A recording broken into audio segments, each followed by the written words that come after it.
एक बार एक बच्चा मेक जोक कमील की वीडियो देख के लाइक और सब्सक्राइब किए बिना सो गया था। अगले दिन वो बच्चा ही नहीं उठा। आइडिया आता है क्यों ना मैं इसी कार से चल चलूं, और यही सोचकर सॉन कार में बैठ जाता है और कार का गेट बंद करता है। इसके बाद ये चारों लोग वहां से बाबा के घर की तरफ निकल जाते हैं।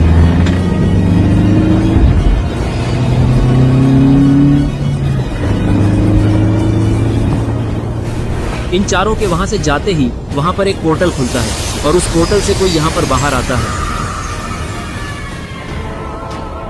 खूनी बाबा इविल नन और मिस्टर मीट की तरफ देखता है और उनकी ऐसी हालत देखकर वो बहुत ही ज्यादा गुस्से में आ जाता है और फिर वो जोर से चिल्लाता है। इसके बाद खूनी बाबा मिस्टर मीट और इविल नन की तरफ मुड़ता है और अपनी शक्तियों से दोनों की बर्फ को पिघला देता है। दोनों की बर्फ पिघलाने के बाद खूनी बाबा उन दोनों के नीचे एक पोर्टल खोलता है और अपनी शक्तियों से खूनी बाबा दोनों को पोर्टल में गिरा देता है और खुद भी उस पोर्टल में कूद जाता है।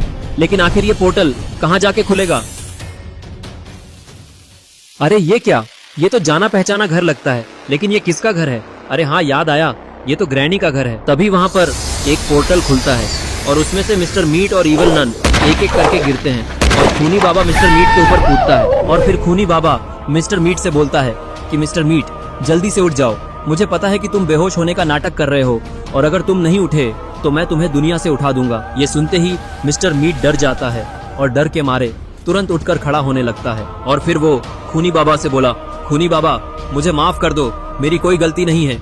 इस इविल नन ने मुझे थम्स अप और चिप्स लाने के लिए भेज दिया था, इसलिए मैं वहाँ पर नहीं था और मैं जब वहाँ पर पहुँचा तो इविल नन फ्रीज पड़ी थी और इसी के वजह से वो तीनों वहाँ से भाग गए। इसमें सारी गलती इविल नन की है। मैंने तो उन लोगों को रोकने की कोशिश भी की थी, लेकिन उन लोगों ने मुझ पर भी हमला कर दिया और मेरी हालत भी खराब हो गई। मैंने तुम दोनों को एक काम दिया था, वो भी तुमसे नहीं हुआ और बहाने बनाकर बचने की कोशिश कर रहे हो। ये तुमने ठीक नहीं किया। चलो, ये तो तुमसे पहली बार हुआ है, इसलिए इस बार छोड़ रहा हूँ। अब जल्दी से इविल नन को उठाओ, मुझे तुम दोनों से एक और काम है। अगर वो काम भी ठीक से नहीं हुआ तो वो तुम दोनों का आखिरी काम और आखिरी दिन होगा। ये सुनकर मिस्टर मीट इविल नन की तरफ बढ़ता है और उसके पास जाकर उसे लातों से मार मार कर उठाने लगता है। थोड़ी देर मारने के बाद वो बोलता है, ए इविल नन, जल्दी से उठ जा। अगर तुम नहीं उठी तो खूनी बाबा तुम्हारे शरीर का सारा खून निकाल कर पी जाएंगे और तुम्हें दोबारा टपका देंगे। ये सुन के इविल नन को होश आ जाता है और वो उठने लगती है। खड़े होते ही वो खूनी बाबा की तरफ मुड़ जाती है। तभी खूनी बाबा इविल नन से बोला कि तुम्हारी लापरवाही की वजह से वो चारों हमारे हाथों से निकल गए। अब दोबारा ऐसी गलती नहीं होनी चाहिए, वरना मैं तुम्हें दोबारा कब्र में गाड़ दूंगा।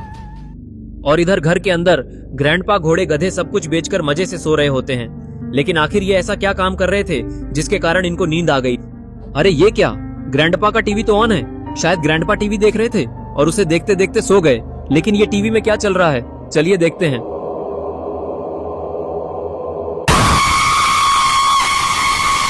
टीवी की इतनी खतरनाक आवाज सुनकर ग्रैंडपा की नींद टूट जाती है और वो सोफे से नीचे गिर जाते हैं। इसके बाद ग्रैंडपा उठकर अपना हथियार उठाते हैं और बाहर की बातचीत सुनकर वो सोचते हैं कि बाहर जो भी आया है, आज मैं उन लोगों को छोड़ूंगा नहीं, क्योंकि एक तो मेरी नींद पहले ही खराब हो चुकी है, ऊपर से ये लोग बाहर आकर मौज मार रहे हैं। अब ये लोग बचेंगे नहीं। इसके बाद ग्रैंडपा बाहर आ जाते हैं और वो अपने सामने इविल नन, मिस्टर मीट और खूनी बाबा को खड़ा हुआ देखते हैं। इन लोगों को देखकर ग्रैंडपा बोलते हैं कि इविल नन, तुम तो मर गई थी, तो दोबारा जिंदा कैसे हो गई और तुम यहाँ करने क्या आई हो? और ये मिस्टर मीट यहाँ पर क्यों आया है? और तुम दोनों मिलकर ये किस बुढ़े को यहाँ पर उठा कर ले आए हो? जल्दी से इस बुढ़े को लेकर यहाँ से निकल जाओ, क्योंकि मेरी नींद खराब कर चुके हो तुम लोग। तो अब मुझे बहुत ही ज्यादा गुस्सा आ रहा है। जल्दी से यहाँ से निकल जाओ, वरना इस बुढ़े को मारकर इसकी बिरयानी बनाकर खा जाऊंगा। ये सुनकर इविल नन बोली, ग्रैंडपा, जरा तमीज से बात करिए, ये खूनी बाबा हैं और अगर आपने इनसे तमीज से बात नहीं की तो इन्हें गुस्सा आ जाएगा और फिर ये आपको मारकर आपका खून पी जाएंगे। तो इसलिए जरा संभल कर रहिए इनसे। देखो, तुम जो कोई भी हो, यहाँ से चुपचाप वापस लौट जाओ, वरना मेरा दिमाग पहले से ही खराब है, क्योंकि उन लोगों ने मेरी ग्रैनी को मार दिया है और तुम लोगों ने मेरी नींद भी खराब कर दी।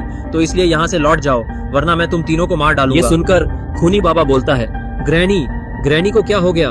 उसे जो भी हुआ है तुम उसे मेरे पास ले आओ, मैं उसे जिंदा कर सकता हूँ। और अगर वो जिंदा हो गई तो बदले में तुम लोगों को मेरे लिए काम करना पड़ेगा। और अगर तुमने काम करने से मना किया या काम ठीक से नहीं किया तो तुम्हारे साथ साथ तुम्हारी प्यारी ग्रैनी को भी मार दूंगा और फिर यहाँ से तुम्हारी लाश जाएगी, वो भी 4 कंधों पर। अबे तू क्या मेरी ग्रैनी को जिंदा करेगा? तू तो मुझे शक्ल से कोई ढोंगी बाबा लगता है। तेरे अंदर कुछ शक्ति भी है। चल ठीक है, मान लिया कि तू असली है, लेकिन अगर तूने ग्रैनी को जिंदा नहीं किया तो मैं तुझे यहीं पर जिंदा गाड़ दूंगा। ये सुनकर खूनी बाबा को गुस्सा आ जाता है और वो ग्रैंडपा पर अपने छड़ी से हमला कर देता है, जिससे ग्रैंडपा दूर जाकर गिरते हैं।